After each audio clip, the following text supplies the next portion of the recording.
patroli Kementerian Kelautan dan Perikanan (KKP) menyergap 2 kapal asing pelaku illegal fishing di Laut Natuna Utara. Petugas terpaksa mengeluarkan tembakan peringatan. 5 Juni diperingati sebagai Hari Lingkungan Hidup Sedunia. Ironis kondisi Sejarah Maritim Indonesia.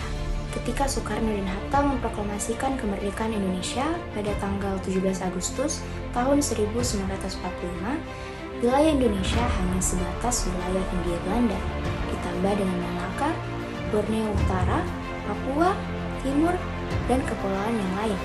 Berdasarkan sidang BPUPKI pada tanggal 11 Juli tahun 1945. Wilayah Laut Hindia Belanda yang menghubungkan pulau-pulau di Indonesia besarnya hanya 3 mil dari garis pantai. Bisa dibayangkan bahwa Laut Jawa, Selat Makassar, Laut Sulawesi, Laut Banda, dan Laut Arafura statusnya merupakan perairan internasional.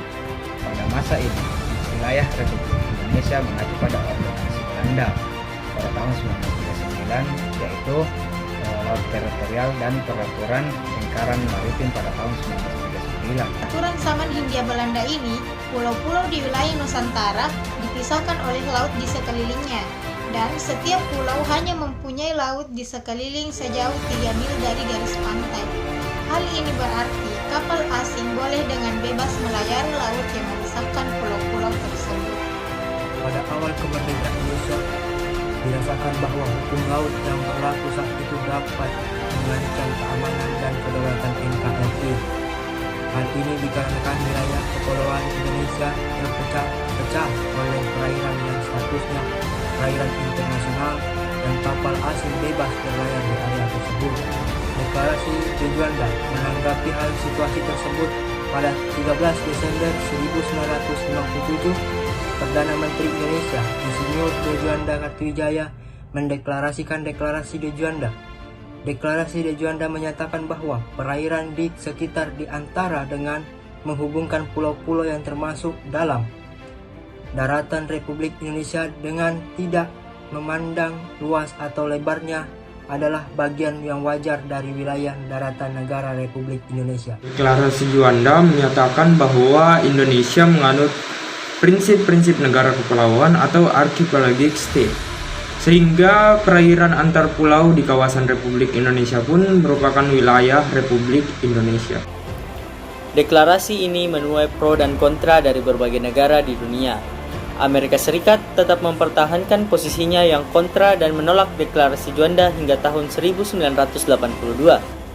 Setelah Indonesia melalui perjuangan yang panjang, pada tahun 1982, Deklarasi Juanda akhirnya dapat diterima dan ditetapkan dalam Konvensi Hukum Laut PBB ketiga pada tahun 1982.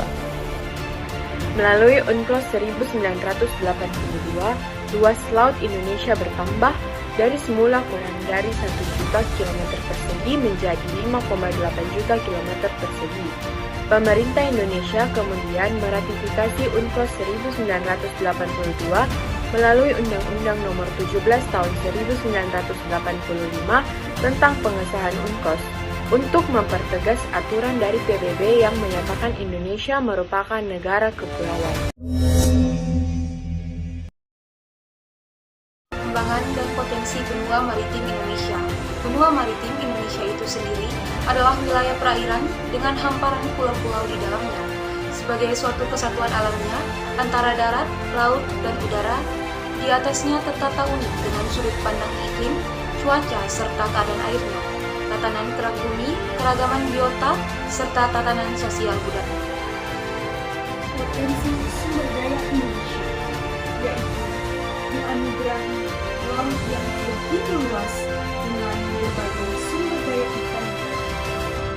Potensi tersebut menempatkan Indonesia sebagai negara yang dikaruniai sumber daya kelautan yang besar, termasuk kekayaan keanekaragaman hayati dan non-hayati kelautan terbesar. Fungsi wilayah laut nasional. Jadi, fungsi wilayah laut nasional adalah sebagai wahana untuk menjamin integritas wilayah sarana perhubungan dan pelayaran sebagai salah satu sumber kekayaan alam hayati dan non-hayati yang memiliki nilai ekonomi dan tinggi dan sebagai kawasan pertahanan dan keamanan. Dengan demikian, Laut Nusantara pada hakikatnya merupakan ruang lingkup dan wahana perjuangan bangsa Indonesia dalam mencapai tujuan dan cita-cita nasional. Letak geografis kita strategis di antara dua benua dan dua samudera, di mana paling tidak 70% angkutan barang melalui laut dari Eropa, Timur Tengah, dan Asia Selatan ke wilayah Pasifik, dan sebaliknya harus melalui perairan kita. Wilayah laut yang demikian luas dengan kurang lebih 17.500 pulau-pulau yang mayoritas kecil memberikan akses pada sumber daya alam seperti ikan dan juga terumbu karang yang memiliki nilai ekonomi yang tinggi. Selain itu, terdapat juga wilayah wisata bahari, sumber energi terbarukan, maupun minyak dan gas bumi, mineral langka dan juga media pelayanan antar pulau yang sangat luas. Benua maritim Indonesia adalah suatu massa bumi yang keseluruhannya terdiri dari 17.508 pulau beserta segenap air laut di sekitarnya sampai sejauh 200 mil dari garis pangkalnya. Selanjutnya yaitu zona pesisir, landasan benua, lereng benua, cekungan samudra di bawahnya dan udara di atasnya. Berdasarkan tatanan geologi dan teknologinya, sistem benua maritim Indonesia dapat dibedakan menjadi dua kawasan, yaitu kawasan timur dan barat benua maritim Indonesia. Wilayah daratan dan perairan Indonesia yang membentang di Cakrawala Khatulistiwa memiliki bentangan terpanjang di antara negara-negara dunia, menempati posisi silang antara benua Asia dan Australia, serta berada di antara dua samudera yaitu Samudra Hindia dan Samudra Pasifik.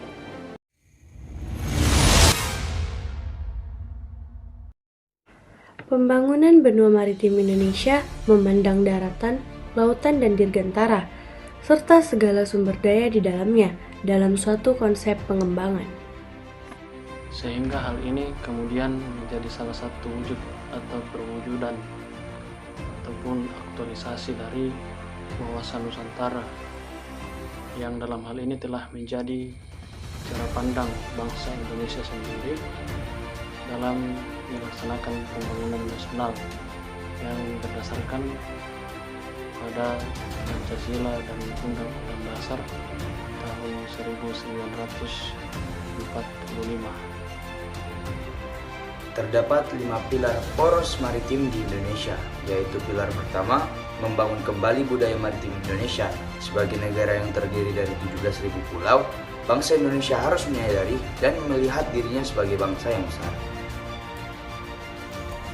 Pilar kedua, menjaga dan mengelola sumber daya laut dengan fokus membangun kedaulatan pangan laut melalui pengembangan industri perikanan dengan menetapkan nelayan sebagai pilar utama.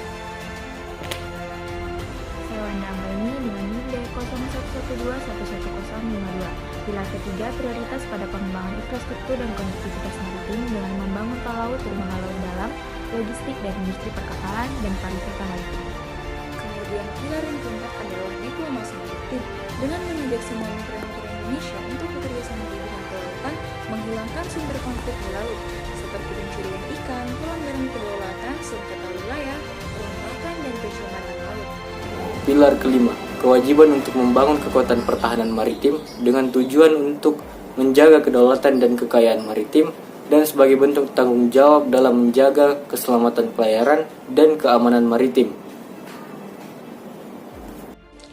Dengan beragamnya potensi maritim Indonesia, antara lain industri bioteknologi kelautan, perairan dalam, wisata bahari, energi kelautan, mineral laut, pertahanan, pelayaran, serta industri maritim.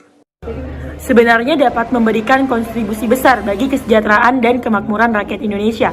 Dalam Undang-Undang 1945 Pasal 33 Ayat 3 disebutkan bahwa bumi dan air dan kekayaan alam yang terkandung di dalamnya dikuasai oleh negara dan dipergunakan untuk kemakmuran rakyat.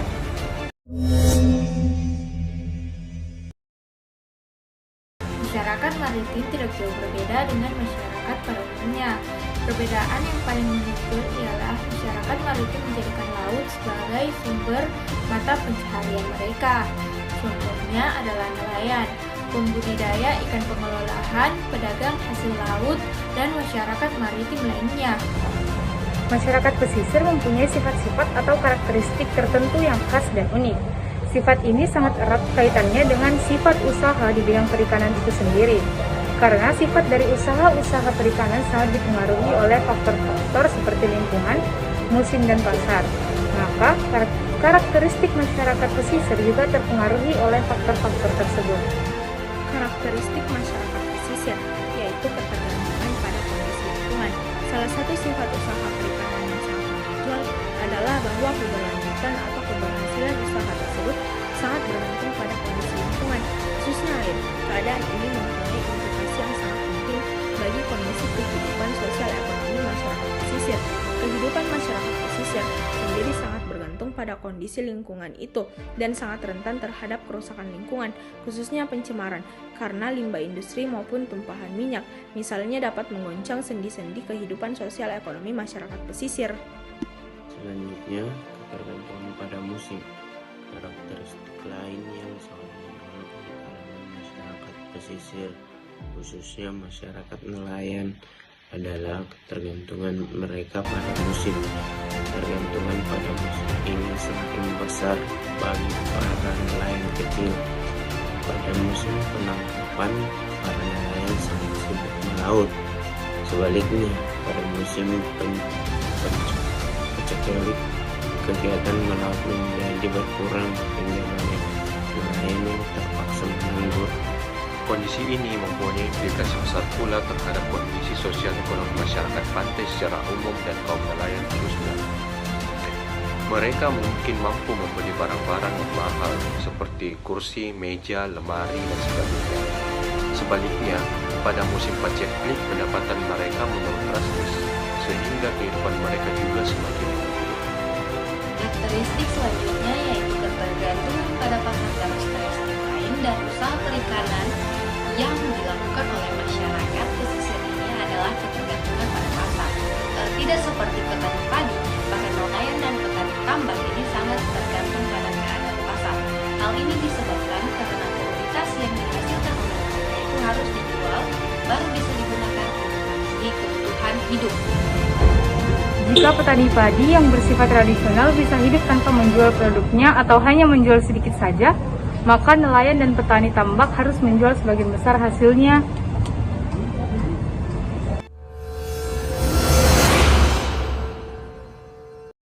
Masalah umum yang dihadapi oleh masyarakat pesisir pantai Indonesia antara lain tingkat kemiskinan yang mencakup ketidakpastian ekonomi, pendidikan, serta kesehatan, yang dimana ini merupakan masalah yang sangat kompleks yang senantiasa ditemukan oleh masyarakat pesisir.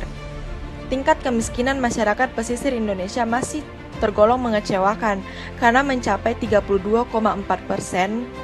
Padahal Indonesia merupakan negara kepulauan terbesar yang dimana laut menjadi potensi utama beberapa permasalahan teknis yang menghambat kesejahteraan nelayan.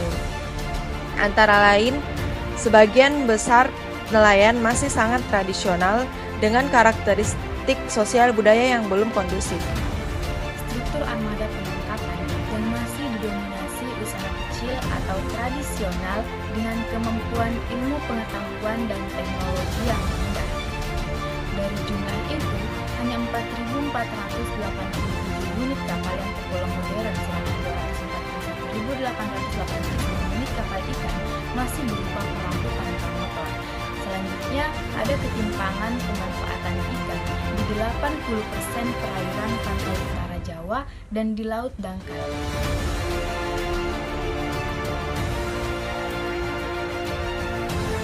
Masalah yang kedua adalah pendidikan. Kondisi pendidikan anak-anak di kawasan pesisir sejumlah pulau di Indonesia masih sangat memprihatinkan. Permasalahan anak pesisir yang tertinggal dalam menuntut ilmu, di antara lain dipengaruhi oleh beberapa faktor, contohnya seperti sarana dasar pendidikan yang minim dan kurangnya pengetahuan orang tua tentang pentingnya pendidikan bagi anak.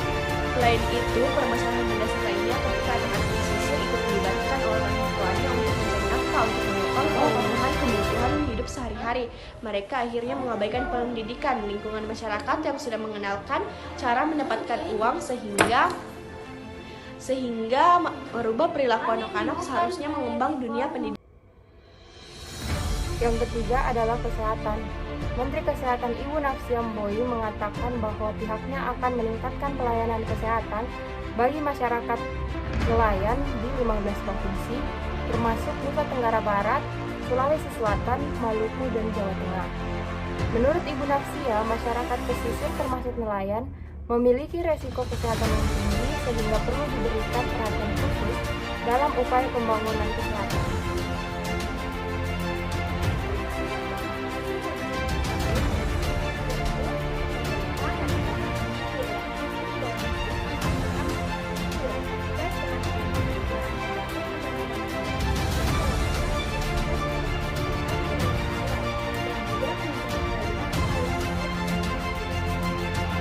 Untuk pendidikan, peran keluarga dalam melihat pendidikan sebagai hal yang penting bagi masa depan anak pesisir. Orang tua dan pemerintah harus lebih memperhatikan pendidikan. Walaupun mereka tinggal di daerah pesisir, namun yang namanya pendidikan amatlah penting. Salah satu contohnya yaitu dengan mendirikan rumah baca di daerah pesisir, agar anak-anak di daerah pesisir tidak lupa yang namanya pendidikan. Upaya peningkatan kesehatan untuk masyarakat pesisir tersebut harus benar-benar mendukung apa yang menjadi kebutuhan masyarakat. Saat ini, kondisi pelayanan kesehatan masyarakat nelayan, khususnya yang berada di pulau-pulau kecil seperti Indonesia Timur, sangat memprihatinkan. Untuk itu, pemerintah harus serius meningkatkan pelayanan kesehatan dan juga yang lainnya untuk masyarakat pesisir, di antaranya dengan membangun infrastruktur kesehatan seperti puskesmas. Permasalahan yang dialami oleh masyarakat maritim. Nah, selain permasalahan yang dialami oleh masyarakat maritim sebelumnya yang dijelaskan oleh teman saya, di sini juga permasalahan laut senantiasa timbul permasalahan, diantaranya yaitu illegal fishing, masalah sampah, pemburuan ikan dengan cara merusak atau biasa disebut dengan distracting fishing, pemburuan hiu, dan juga konflik antara para penegak hukum di laut.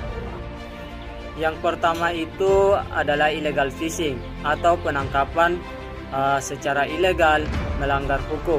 Marak terjadi di wilayah kelautan Indonesia, di mana dilakukan oleh nelayan negara lain yang masuk ke wilayah lautan Indonesia untuk menangkap ikan secara ilegal. Itu menjadi ancaman bagi kelautan Indonesia. Adanya illegal fishing jelas merugikan bagi bangsa Indonesia. Yang kedua adalah masalah sampah.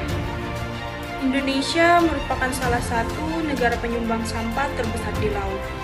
Dikutip oleh situs Kementerian Kelautan dan Perikanan atau biasa disebut dengan KKP, sampah plastik menjadi komponen terbesar sampah di laut, bahkan hampir terdapat di semua habitat laut, mulai dari kawasan-kawasan padat penduduk hingga lokasi-lokasi terpencil yang sama sekali tidak terjamah oleh manusia, mulai dari pesisir-pesisir, pelosok-pelosok, dan kawasan-kawasan dangkal hingga palung-palung laut dalam.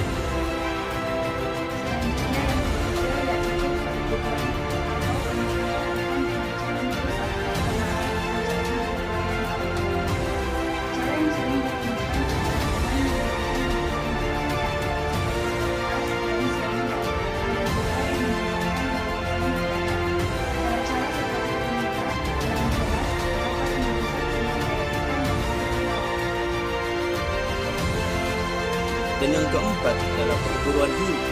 Meski sudah ada larangan, namun perburuan atau penangkapan hiu di perairan Indonesia semakin marak terjadi. Mereka berburu hiu jenis apapun untuk diambil siripnya dan kemudian dijual.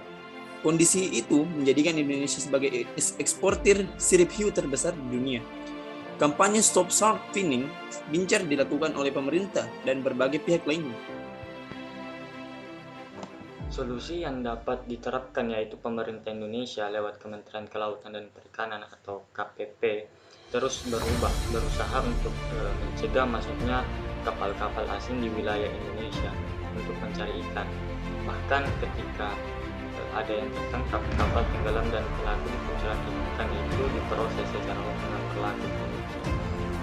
Inilah yang seharusnya diterapkan oleh pemerintah Indonesia melalui kebijakan-kebijakan yang dikeluarkan untuk bagaimana mempertahankan kembali soal keamanan dan juga kelestarian sumber daya alam agar dikelola oleh seluas-luasnya bagi kemakmuran rakyat Indonesia.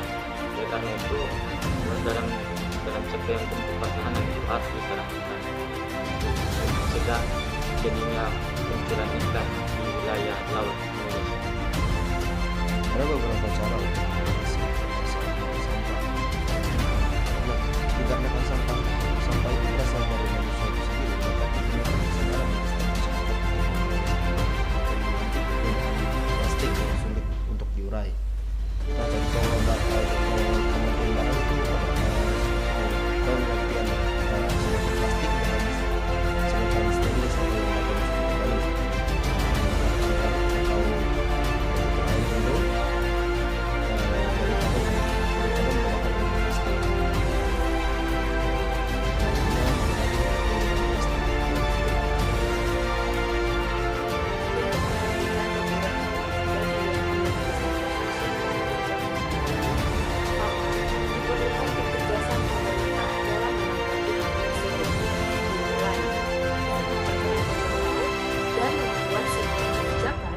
mana di dalamnya dibuat aturan-aturan yang spesifik dalam melakukan penangkapan ikan.